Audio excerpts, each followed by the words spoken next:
Club. I am Chase. We're here again for another live for you guys. We're talking today about building a healthy relationship and what men should do in a relationship to make sure that we maintain healthy relationships. And really, women have their responsibilities, men have their responsibilities, and we're kind of trying to speak to what the men need to do in these relationships to make sure that everybody's happy. And so I've got my friend here, Jared. What's up, kids? How are you? All right, let's dive into it. So, I mean, really, let's just talk for a minute about what does it mean to have a healthy relationship? Well, I kind of go back to, your grandparents or maybe even your parents. I'm not sure. It's a very rare thing these days to say, oh, we've been married 20 years, let alone 40 or 50. And if you go, and my grandparents, before my grandfather passed away, I believe it was their 55th anniversary. Wow. And then, he passed away, but I always looked at their dynamic and just wondered what was the secret or whatever. And I asked him one day, and, he was kind of he always had like little one-liners, little zingers. He wasn't really a very serious guy. I mean, he was serious about his work and his family, but he always kind of kept things light. But One of the things he told me is, I have my role and she had her role. Her role was raising the 7 kids. That's back then, big families. Today, not so much. Right. But her role was 7 kids. He didn't interfere in that role. She didn't interfere in his role of making money. She helped him because he was a TV repairman, so she would answer the calls and schedule him. But she had her role in that business as a helper. He did the work. And it was this partnership of sorts that they had, and never once, even my mother has never once seen them in a fight. They resolve things through communication.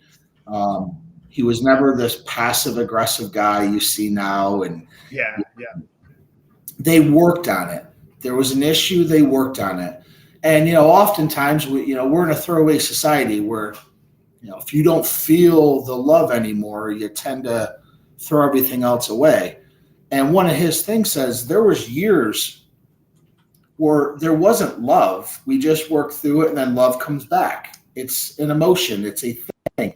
And then you realize, and during those tough times, it's not love that pulls you through. It's being consistent. It's just doing the work and just staying there until that feeling or emotion comes back into the relationship. So I think a lot of it has to do with just sticking it out. And it's sad that society today is just a throwaway society. It's, Instagram, Facebook, the grass is always greener, and it never is. And, it's definitely a society now where it's just easier to get a divorce and move on to the next problem, the next mistake.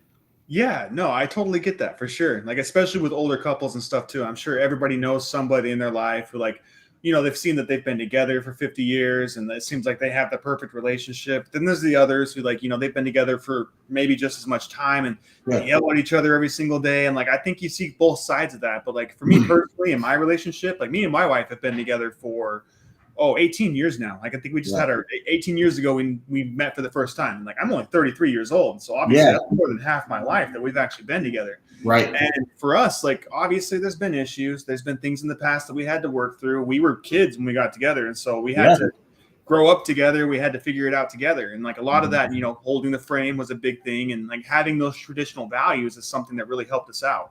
And so, if you've ever seen the movie On Golden Pond or anything like that back in the day, those guys, you watch those guys in that relationship, you're how are these guys still together? I think that everybody has that kind of an example in their life. But like I said, I really like the idea of traditional values. I've watched the show Mad Men and that kind of stuff too. And with that, obviously they had a lot of traditional values in there, but there's obviously systemic issues with that too. But at the end of the day, I really think that people they're just determined that if I'm not happy, there's a problem, or if I'm not happy all the time, there's a problem, that people just really aren't willing to work on these things the right way, or maybe they just don't understand what they need to work on.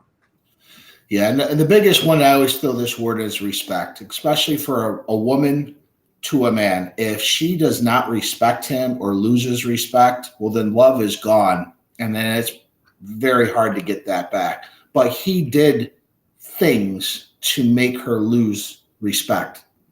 Right. And so if you can maintain respect, like I said, I don't really care if my girlfriend likes me, but that's completely irrelevant. Respect is what I care about. And that's just one of those things, because I'm holding my frame. You know, I might say something you don't like, but I'm not going to tiptoe around and have that. So it's respect. One of the biggest ones is, and that's what my grandfather said, she always respected me to be the leader, and I was, of the household.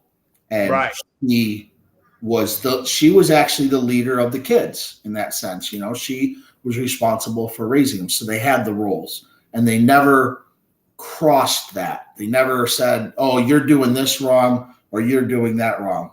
It was, you do this, I do that. And they had they would banter a lot, but they had tremendous amounts of respect for one another. And I think that's key. Yeah, absolutely. I mean, because you see it a lot too, like especially with like the rise of OnlyFans and like the rise of like the Instagram models and things like that too. And if you go to any of these comment sections, like you just see all these guys like, oh, you're gorgeous, oh, you're beautiful, this and that and the other thing. There's just a lot of that stuff going on nowadays. And so I think that, you know, why do you think that woman should respect you when you're in her inbox kind of doing that stuff, when you're in her comments section kind of doing that stuff too? And like there's just so many of those men out there today that are just kind of misguided in this stuff, I think.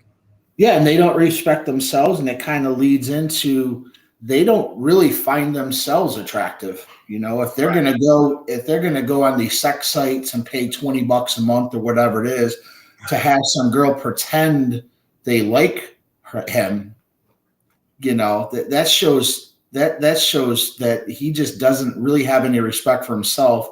100%. And he really doesn't find himself attractive at all.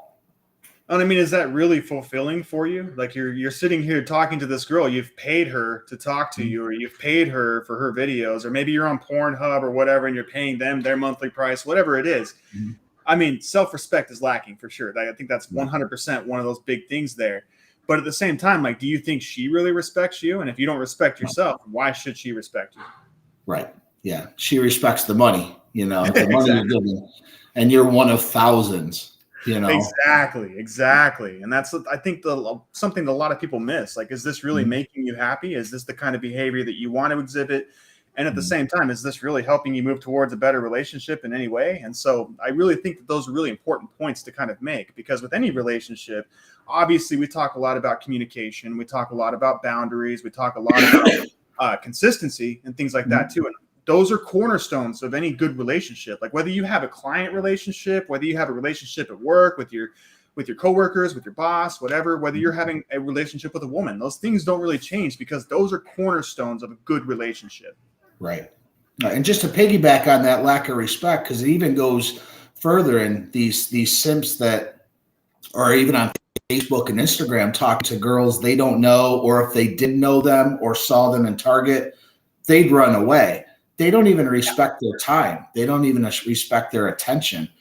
As men, that's all we have is our attention. If we just give our attention away to everybody, then it's worth nothing.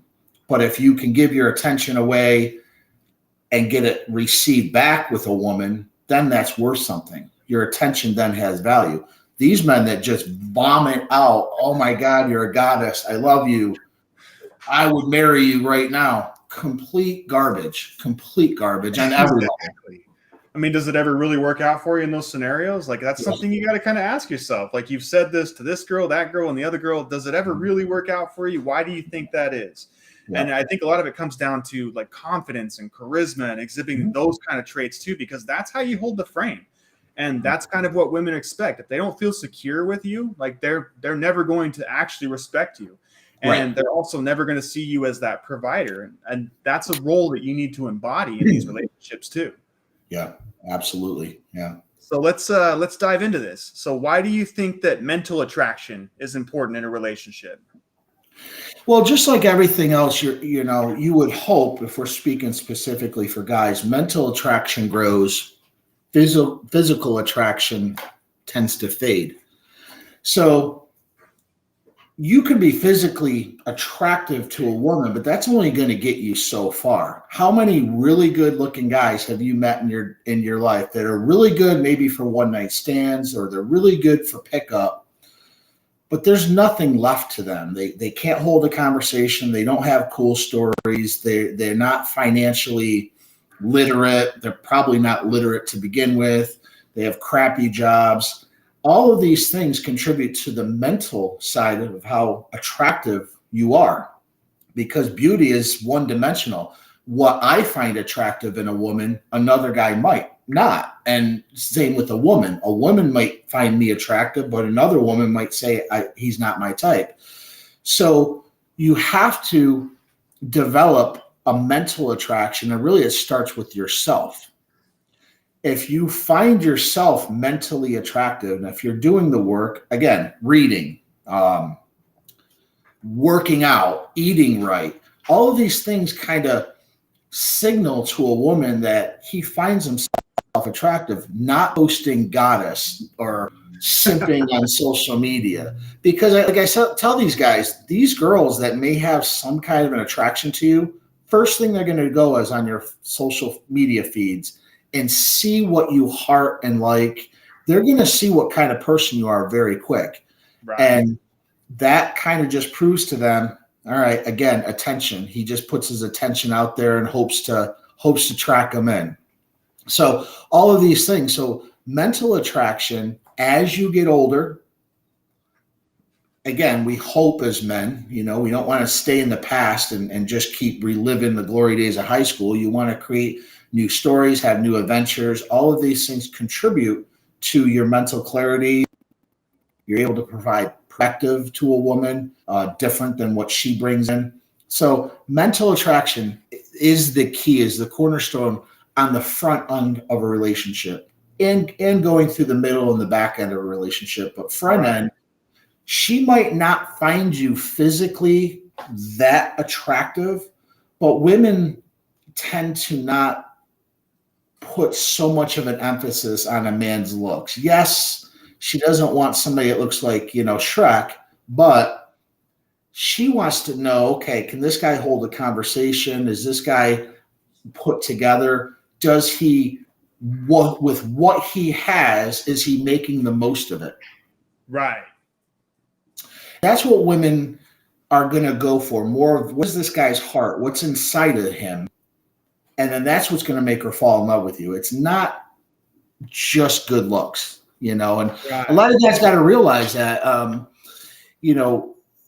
men, we're visual creatures. We look at a woman and we're like, yep, I'd marry her, blah, blah. We would just vomit all out. She could be a complete moron or have a shitty attitude. Doesn't even need to talk. We don't care, half the time. So, but women, they want that mental attraction. And in order to have that, you have to have it for you first. You have to have it in order to give it to someone else, or to portray that out there. I think a lot of it comes down to like what makes you feel insecure. Like, do you feel insecure about your weight? Do you feel insecure about not going to the gym? Do you feel insecure about what you're eating, what you're not eating, what you're doing every day? And because those insecurities are going to bleed through. If you're feeling insecure about it, that's exactly what you're going to exhibit out there. And so that's one big thing that you got to kind of pay attention to. Write that stuff down. If you feel insecure about not going to the gym, if you feel insecure about your weight, if you feel insecure about like being maybe like socially awkward or something like that too, you're going to bleed. That stuff's just going to come out. It just is. There's not much you can do about it. And so you got to kind of work to change it until you do feel comfortable with it. Absolutely. Yeah. I mean, you can't hide from it. If you're socially awkward, I always tell guys, well, then get out and have awkward conversations with random people just to have them. Yeah, you might get shot down. People might think you're weird in the beginning because you're not polished. You're not, you don't have great banter, but there's only one way to get that, is to keep practicing it. Truth. If you're a fat ass and you're insecure about it, well, then go to the gym, hire a personal trainer, look at somebody who you want to look like and say, my God, that guy, I want his body. Ask him how he got it, because he didn't just fall into it.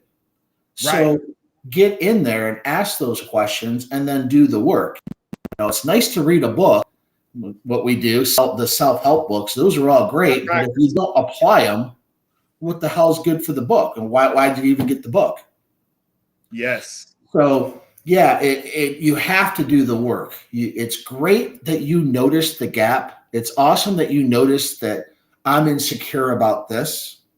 But if that's all you notice and you don't do anything about it, well, it's pretty useless. It's pretty useless information to have.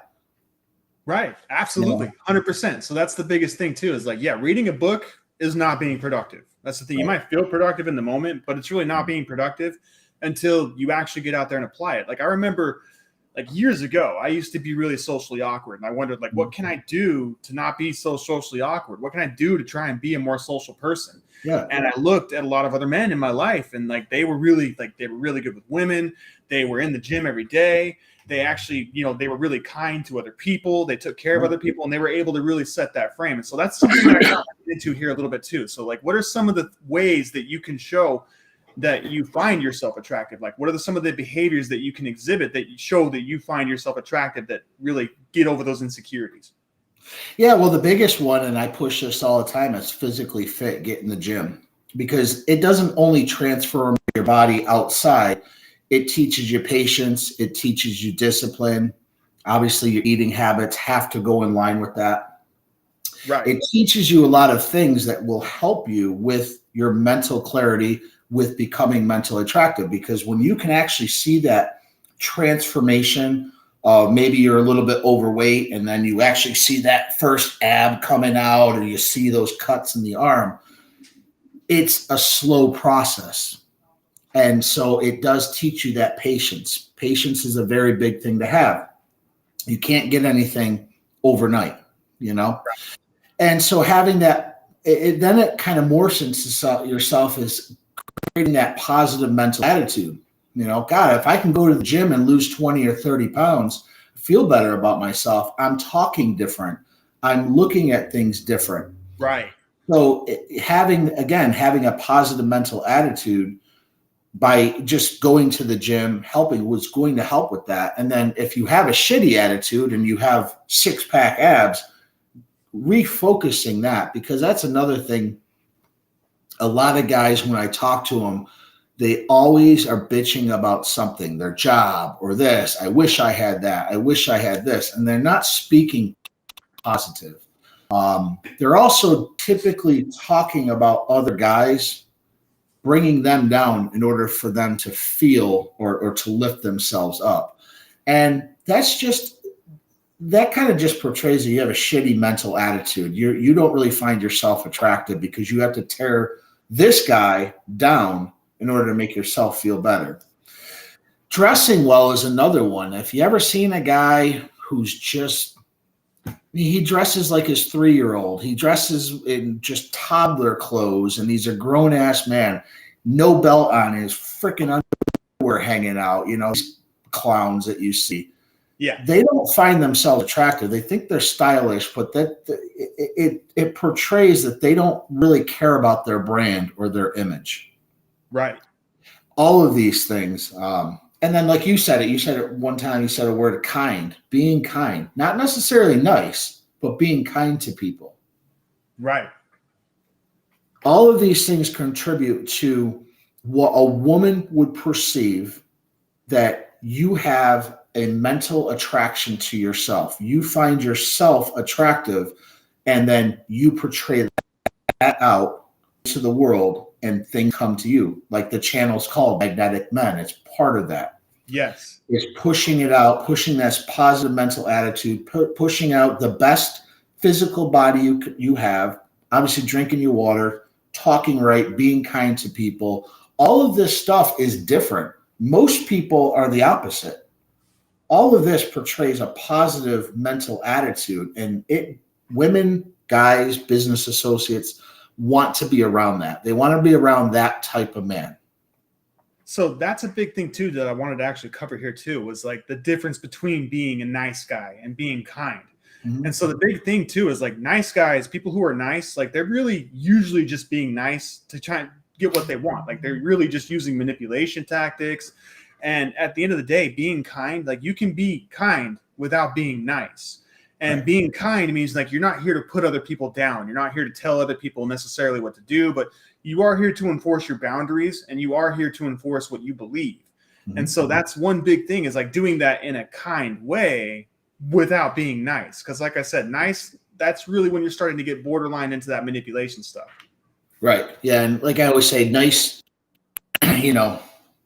people pleasers, being nice only attracts takers. So being nice just to be nice and kind of get along to get everybody, it's going to serve you. It's not going to serve you well at all. And people are going to look at you as, oh, that's just a nice guy. He'll do whatever I ask him to do. You don't want that. You want to be kind. You can tell somebody no in a kind way. No.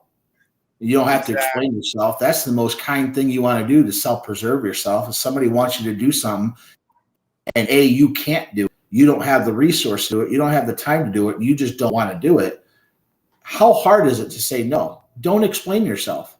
There's no reason to. No. Right. And I've dealt with this too, with having employees and stuff too. Like basically like you're trying to be nice, or even with women and stuff too. Like you're just trying to make sure everybody likes you. And at the end of the day, like they don't need to like you. It's okay. You can still be kind, and you can still enforce your boundaries, and you can still say like, well, hey, you didn't get this done. I need to make sure this is done this way, or you didn't do it this way. And a lot of the people out there who are trying to be nice will just let it all go. And they'll just go, okay, well, I just want to make sure this person keeps liking me. Right. Yeah. No, that definitely is not having a mental attraction to yourself as well. Right. Opposite. 100%. 100%. Because you're not happy in that scenario. That's the thing, is like you might be nice, and if you're not enforcing your boundaries and you're not saying, okay, well, I need this done, you need to do it this way, it's okay to say that. It doesn't mean we have to be mean about it. I think a lot of people kind of have that misconception that like just because you said no, or just because you had to confront this person means that you were being mean. No, you weren't being mean. Like I think Gary Vee even mentioned it too. He calls it kind candor. And it's something that you really have to enforce, because like I said, if somebody keeps doing this and you let them keep doing it that way, you're not going to be happy. They're not going to be happy. And at the end of the day, it's just going to cause this huge problem that's just going to build. Yeah. And you also said, everybody teaches others how to treat you. Right. And so if you're a doormat for everybody, that's just how they're going to treat you. You taught them. You taught them that. 100%. So you just got to treat, especially in your relationships, you have to treat your partner how you want to be treated. So if you want to be walked on, if you want her to not respect you, well, then just start doing all of these negative behaviors, and she'll treat you exactly like that. Act like a whiny little bitch, and she's going to treat you like that. Exactly. Or just laying over and just letting things be, and not actually enforcing that stuff, and not talking and not communicating. Like I said, these things are cornerstones of any relationship. And in any relationship, you've got to enforce these things. And so, like I said, there's a huge difference between being nice and being kind. Yeah. Because when you're kind, you're not just doing it just so they'll like you. You have to do things that make sense for you too. Right. Yes. And so let's get into this next step here. Why is giving her space important in a relationship? Like basically just kind of letting her be. Yeah, it's a great question. And this kind of paraphrases the video that we'll have linked down below for the longer version of it, when I talked really about the 3 tiers of a relationship. And this part is more on the front end of a relationship. But recognizing you're gonna need this skill, and it is a skill during the relationship. But in the beginning, let's use a scenario where you have a guy and a girl, and they're really digging each other, and this guy almost stops doing the things he used to do, by going to the gym, hanging out with his friends, doing all this. He has to always be up her ass, and it's cute, maybe for a week, 2 weeks, a month, whoever knows, until she finds it not cute anymore. Guys have to understand is attraction grows in space. Attraction does not grow when you're constantly together. It can't. So having this skill set of engaging with her, but also having that almost sixth sense that like I'm getting a little bit too much. I want to pull away a little bit. She has to wonder about you. This is early on in the relationship. If you push too hard, I think Corey Wayne said this, women are like cats. If you chase after them, they're going to book. But if you just sit there and you kind of mind your own business, she'll come around. She'll jump on your lap and you can pet her, and she has to come to you. Now, I'm not saying I don't believe in chasing women at all, but you want to let your intentions know in the front end. Hey, I liked you, when can I see you, blah, blah, blah. But chasing and pursuing constantly is a huge turnoff for women. It lets them know that you don't have any other options. It lets them know that you're going to be a kind of a needy person if you're already acting like that. So if you can give them space in the beginning, let them talk to their girlfriends. Like, I don't know about this guy. Like, this guy, he'll message me and then I don't hear from him for hours, but then he'll respond, or I might send him a message and the next day you're not playing games. If you're generally on your path and purpose and you have other stuff to do those things. Respond to her when you can.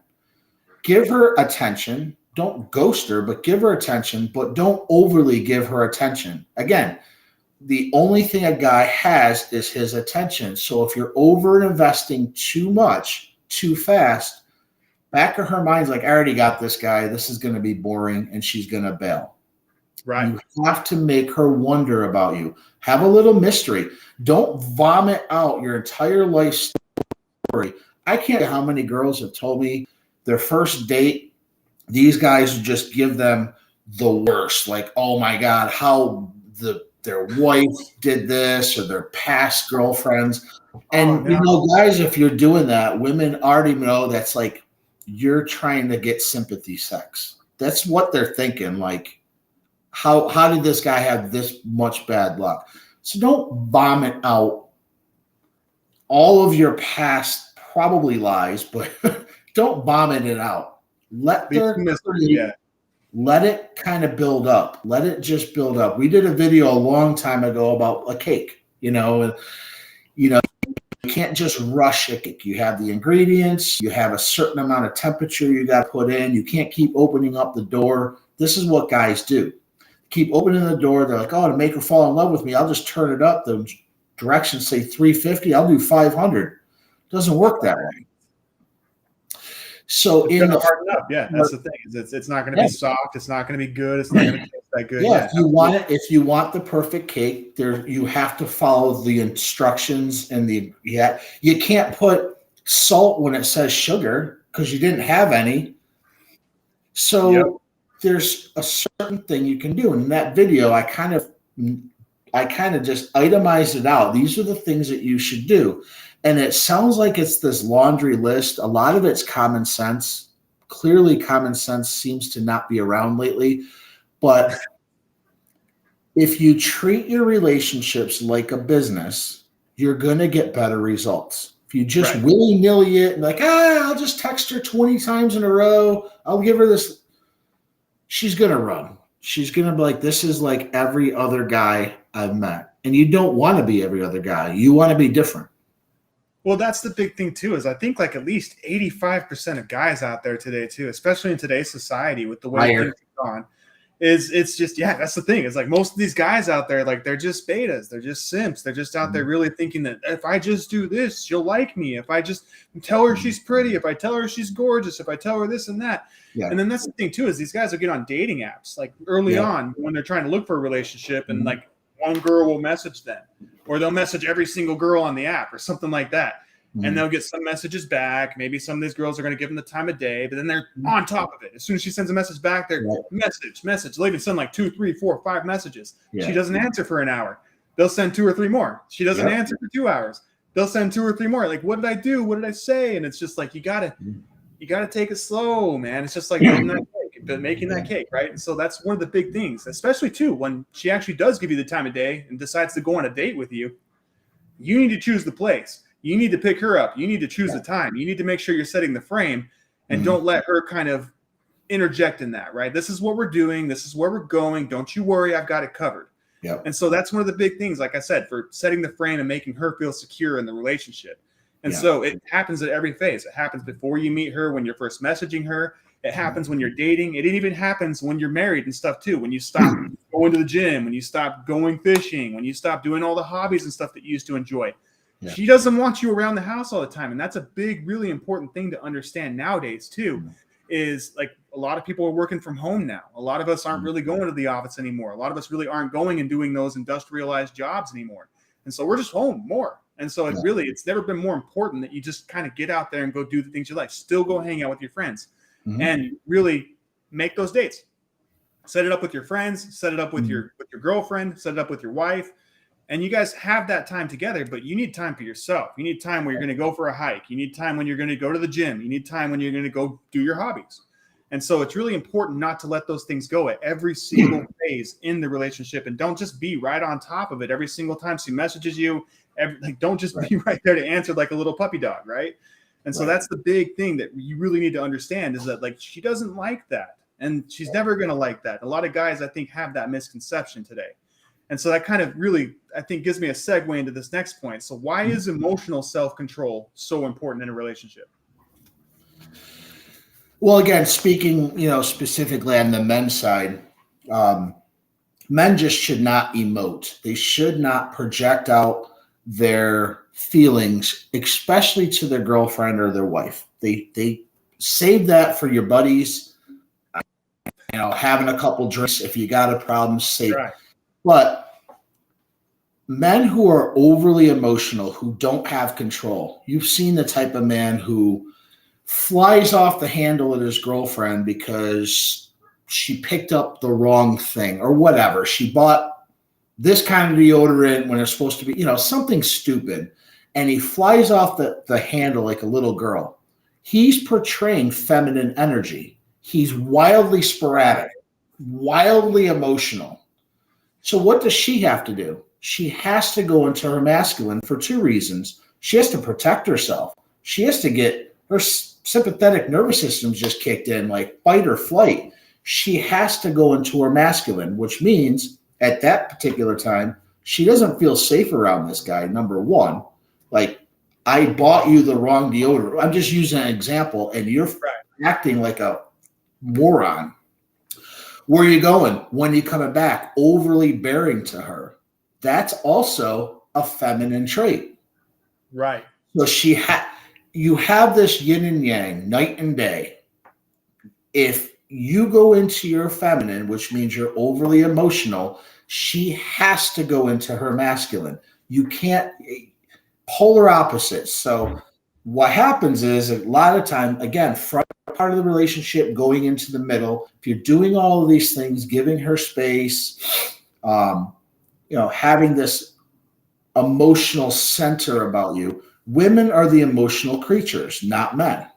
Right. She wants to come to you with good news, bad news. She needs advice. She wants you to shut up and listen. And you're baseline. You're not freaking acting like a moron. You're baseline. Like, all right, babe, what do you got? I got some really bad news. All right, well, let's figure this out. I have awesome news. Great. Good for you.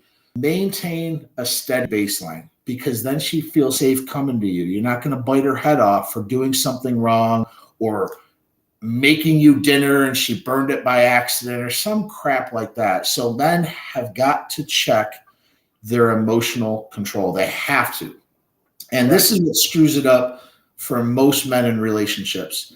And here's the test. When they go into a breakup, what happens? He'll blow up her phone, text message, drive to work, drive to her parents' house. He's wildly emotional. And we just did a video on that. I think we're dropping in next week or this week about breakups, which kind of proves this point. Absolutely. You've lost your center. If any girl wanted to break up with me, I'm like, bye. Cool. Nice to meet you. Good luck out there. Next. Have that emotional center about you. Women find that very safe to be around. You don't want to be a woman. You know, you don't want to act like a woman. So why are you wildly sporadic? You got to maintain your frame all the time. All the time. You can't break it once. If you break it once, or you break it early on, this is how you get shit tests. This is how you get all these other tests that she's going to throw at you, because she's going to start. She sees a little chink in your armor. She's like, oh, right there. And she's going to hammer it until you either correct it or you completely expose the fraud that you are. Right. 100%. No, that's absolutely the truth too. And I think you touched on it too when you talked about the differences between masculine and feminine energy. Like, feminine energy is chaos. And like, obviously it's yin and yang too. Like, we as men can exhibit feminine energy. Women can exhibit masculine energy. It's not exclusive to men or women. Right. And so that's one of the big things to understand too, is like, these aren't exclusive energies. And when you're exhibiting that chaos and when you're insecure, you're exhibiting feminine energy, and she's not going to feel safe around that, because masculine energy is order. It's exactly the opposite of what feminine energy is. And when you're maintaining that frame, and when you're telling her, like, you know, you can tell me anything, I'm not going to freak out, I'm not going to bite your head off, you can come to me with anything, she feels safe and she feels secure, and she feels like you're secure. And so that's one of the big things, is like, when you're exhibiting those insecurities, when you're not working on yourself, when you're not going to the gym, when you're not eating right, and you feel insecure, when you feel insecure in social situations, that's what you're exhibiting, is feminine energy. And it's important to understand. Definitely. And that's, like I said, that's how once you start getting into your feminine too much, this is how shit tests start happening. It's crazy. Women, and most women, there's certain shit tests women know they're doing. Then there's some other one that's all just she doesn't even know, but it just, like, she feels like, okay, I got to do this again because like there's something here. And so she'll do it a different way because her body's telling her that there's something wrong here. He was one way. Now he's starting to shift. I need to see if that was a one-time thing, maybe a bad day, maybe he's going through something, or is he now the person that now is this is the version I'm getting now. Right. Yeah. Let's touch on that a little bit, actually. What exactly is a shit test in a relationship? Well, again, so you got different parts of it, but in the beginning, you know, we just did a 25 shorts that we'll be posting on shit tests, but a shit test in the beginning of a relationship is testing frames. So I'll give you an example. You're at a bar, you see this cute girl at a bar. Okay. She has a frame, you have a frame. Her frame is, oh, this guy likes me, he's about to hit on me, he wants to date me. Your frame is, or should be, I look good, I got all of this shit going on. She's lucky I want to come up and talk to her. You have these opposing frames. You get to talking a little bit of her. So what is she going to do? Hey, Jared, that shirt, man, I don't like that shirt. It's a weird color. It's a test to see how you're going to react. And so the beginning of shit tests are just kind of playful. She's not being mean to you. It's banter. But if you go to her like, what do you mean this shirt? This is a $400 shirt. I had it custom made. And what do you mean? And now you're getting defensive. She's already figured you out in seconds. She's like, okay, all right. He's going to waste my time. Yeah. If you kind of agree and exaggerate, which is one of the skills you can do on it, it kind of lets her know you're not bothered by her silly little test. You can say, what, you don't like this? My mom just bought it for me for my birthday, or just playing around with it, and kind of switch the subject. Like, you're just keeping it light and airy. If you get enough, so in the beginning, here's the thing, guys. If you're getting shit test in the beginning, that's a good thing. That means she finds you on some level attractive, possibly for a sexual partner. If you never get a shit test and she's just being nice, she's tolerating you. That's all it means. Right. So you want to look out for those shit tests and be like, yeah, all right, cool. Yeah. But As you move into that relationship, a month, a year, however long it is, if you're getting shit tests during that time, well, now you're effing up, because she should have known your frame by now. And so let's use an example in the back part of relationship, because this is part of a shit test. Babe, why is Greg calling you? It's X. We're just making up names. Why is Greg calling you all of a sudden? Well, you know why. He wants a second chance. You've been together for a while now. She has an emotional connection to you, but she probably still has an emotional connection to him, depending on how long they were in there. This is where your frame comes in, and this is a shit test to a degree. I don't want you talking to him anymore. I want you to cut this off. We're together. He's going to screw it up. If you continue to talk to him, we're done. Now you set a frame and you set a consequence. Now, if you find out they went to go have coffee, or she gets mad and goes, "Oh my God, I can't have friends." No, not him. No. If you don't set that consequence and drop her and be like, "All right, we're done," just say, if you do it again, now I'm really going to be mad. She's going to be like, what the hell? You've actually just pushed her faster back to him, way faster. So shit tests can happen towards the end or towards that back half of a relationship too, but they happen a lot. But as you grow stronger and she starts realizing the front end, you're doing all that, she feels safe with you, you have a strong frame, she's not going to mess with you. She's like, all right, this dude, no, he will leave. He will not think about me again. He will leave. He'll go find somebody else. That's what you want. You want to do what you say you're going to do as a consequence. A lot of guys don't do that. They'll leave for a day. Baby, I'm so sorry. You can go talk to him.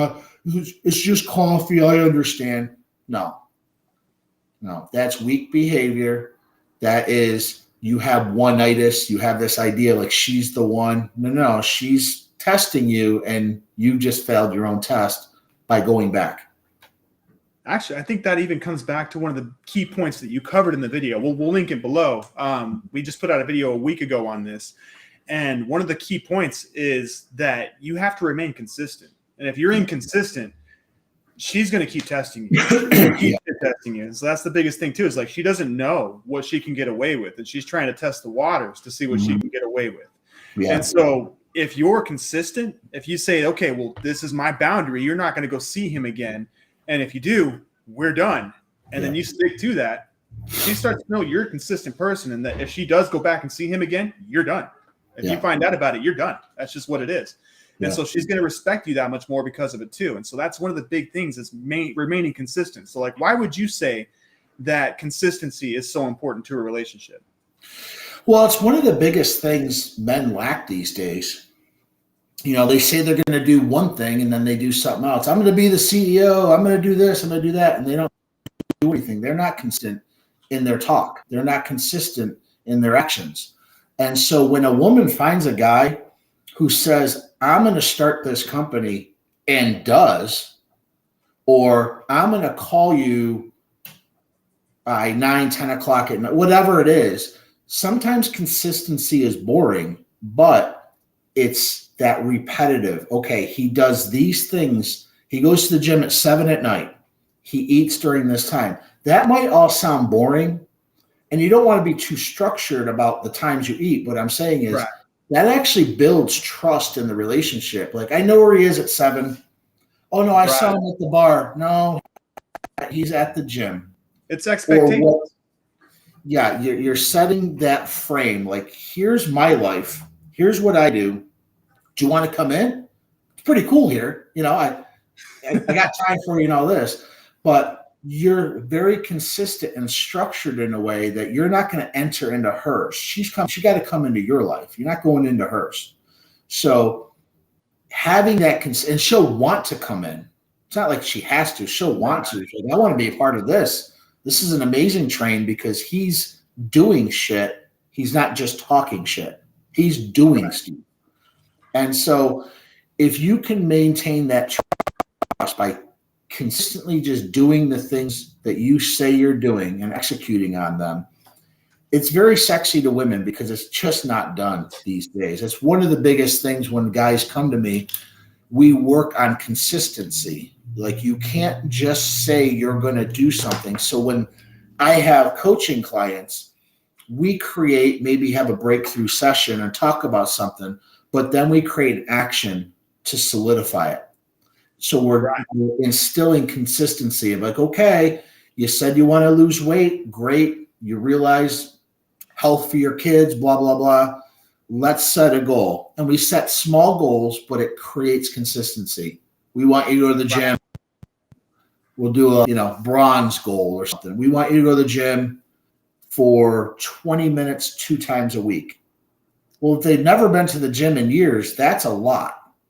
So it's creating consistency. Then you add to that, and you add and add until he's got the body he wants. He's consistent.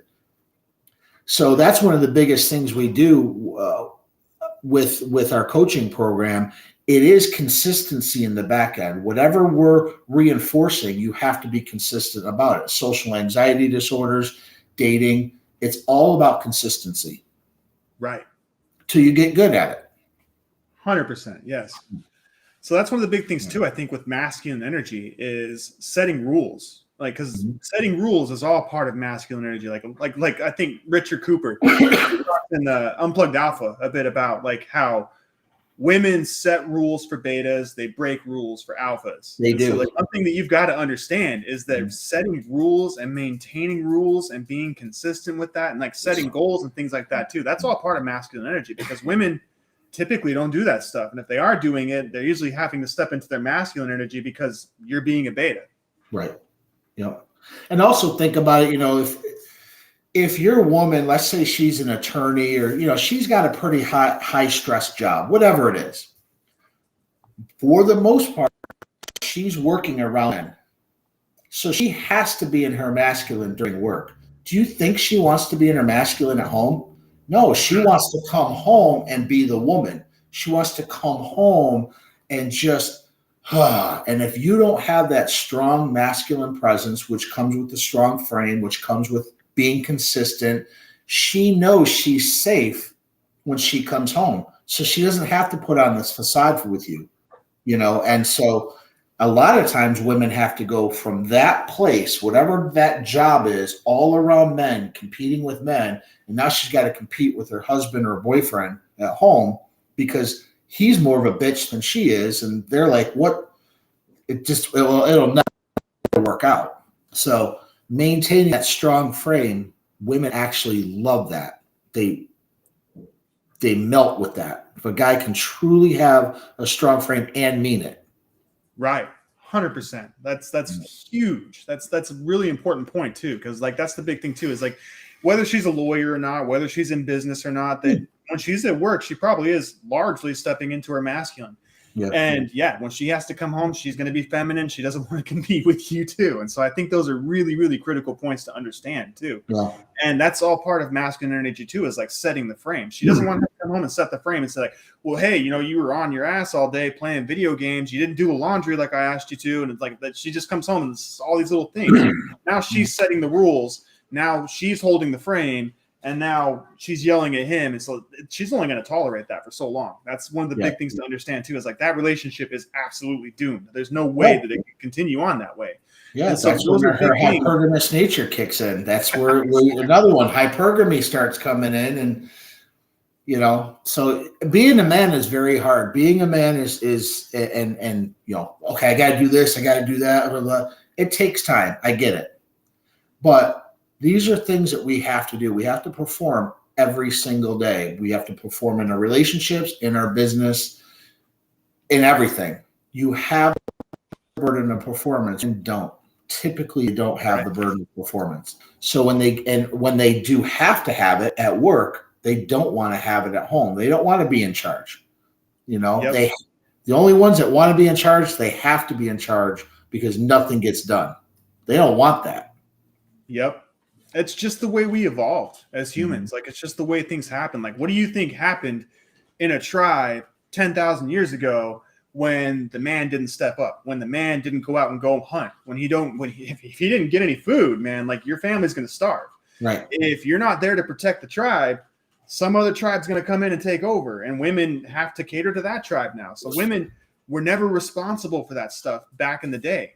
They just got to kind of be there, be hunter-gatherers, take care of the kids, and that's just what they did. And so, like, you can't really – I mean, if you're mad at it, you got to blame evolution, man. It's just the way that we evolved, and it is the burden to perform is on the man. It just is something that it's a call, really. It's a call to action, and you have to accept that calling, and that's exactly why we've created this Magnetic Men Club too, is to help men really understand that and understand that it's okay to accept that calling. It's okay to step into that, and that's really what creates a better relationship because, like I said, we just evolved that way, and it's just the way things are. And so ultimately, you will be happier if you do. She will be happier if you do. And so it's really important to understand these concepts, and that's why this program exists. And so if you guys feel like you need some help with this, if you guys feel like you need some guidance, I mean, we've got a free breakthrough session that we're offering on our website. I'll make sure the link is below. But just go to our website and book that breakthrough session. We will give you some tools. Jared here will jump on with you, and he'll talk to you about your situation specifically. Yeah. And we will guide you in the right direction. We have a whole network of coaches here. If you need help with your business, if you need help with your marketing, if you're a woman and you want some more help with this, it doesn't matter where you're at from any walk of life. We're here to help you, and we have resources for you. Absolutely. Absolutely. You know, and like I said, the discovery call is free. It takes about an hour. I do always say this on our lives. I'm not on the call to be on. I'm going to ask you some very specific questions, some probably questions you've never heard anyone ask you, and it might piss you off, and that's okay. I'm not here to be your friend. I'm here to help you understand where the gaps are that you think you know there's something wrong, but you don't know what it is. And so by digging a little bit, getting into the heart of it, we're trying to find that one domino, that one thing that we can work on, and all the rest, or the rest of the pieces of your life, will start making sense. Right. So if you decide to take that journey with me and get on the call, just know I'm doing this for you. I'm asking you questions, and don't be scared about it. It's just I'm going to ask you questions. It's all confidential. None of this gets streamed live. I don't record any of it. But I want you to understand what you're reflecting to me. I'm just going to regurgitate it back to you, probably in a way you've never heard someone do it before, which does cause some of my clients early on to be like, wow, he's a real dick. But he's not wrong. And 100%. So, yeah, that's it. It comes back to that kind versus nice. Exactly what we were talking about before. We're here to be kind. We're not here to be nice. Right. And so that's one key thing to understand here. And like I said, if you guys need extra help, definitely go to that website. You'll be able to find the link below. Book that session with us. We'll make sure you have all the resources that you need. We'll make sure we cover everything for you. Yeah. And at the same time, we have a community on Facebook too. Make sure you go join that community. Make sure you're in there, part of the conversation. We do these lives every single week. Jump on these lives with us. Ask questions. We're happy to answer them live. Definitely. This is a fun one. And definitely check out the full video on the three. I forget what it was called, but we're going to link it down below. Yeah, I'm actually going to do 3 separate videos talking more in depth on those first 3 steps, because I think it is important. We probably missed some stuff because of the video, the length of it. But I'm actually going to do 3 separate videos on front end, middle end, and back end of a relationship, and go a little bit deeper into the why this is important to do this now. Why is this important to do this at this point? And so that hopefully men will understand, like, okay, yeah, that does make sense. So we got to create a roadmap. And wherever you're at in your relationship, that's the whole point, is that's what we're here to help with. We're here to help you either find that good relationship. We're here to help you maintain that good relationship. We're here to help you survive if the relationship ends. And so really, anything you need help with, wherever you're at, whatever phase you're in, that's what we're here for. Like I said, make sure you book that call with us below. Yeah. That's all we have for you guys today. Yeah. We will be back again next week. And if you guys want to get in on the conversation, make sure you get into that Facebook group too. Perfect. I had fun. Yeah, me too, man. Always a pleasure. Yes, sir. We'll talk to you guys soon. Thanks, guys. Thanks, guys.